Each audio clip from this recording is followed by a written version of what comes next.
All right, ladies and gentlemen, I'm joined here by John Keddy from Lazarus AI. John, I just got out of an amazing keynote that you just delivered on your technology, on the Lazarus technology.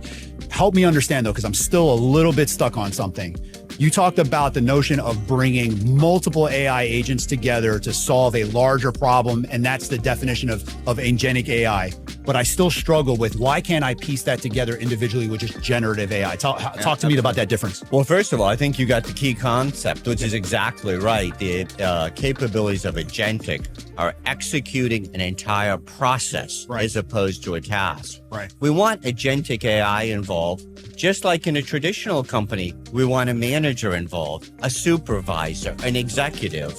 Those levels of middle management, upper management have value. That oversight, the broad view. Yeah. And so just like in human intelligence and artificial intelligence, we want that orchestration and coordination.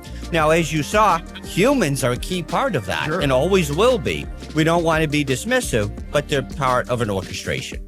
So could I approach this as I think about my use cases as thinking about assembling a team of humans in a room that would achieve a task? And then how do I actually create AI agents for those particular roles of a particular task? Is that how I would think about it? I'd say 85% right. Okay. Yes. So absolutely. However, it won't necessarily be an agent replacing a human. It may be an agent working with a human. Got it. It may be an agent working for a human. So there's that coordination where companies will make conscious decisions on where do I want an AI agent to do something? Where do I want it to assist a human? Yes. Or where do I want it to be subordinate to a human? Got it. So consideration for human in the loop has to be definitely front and center. Absolutely. So in the traditional, what I called use case AI, human in the loop's critical.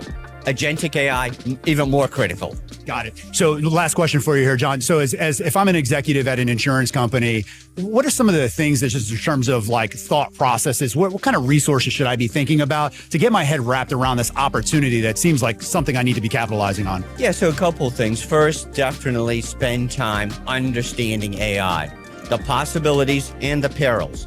AI is not perfect. Guess what? Human intelligence isn't perfect either. Right. So getting involved, actually do some proof of concepts, do some pilots, get your hands dirty, understand what works and what doesn't work, create value.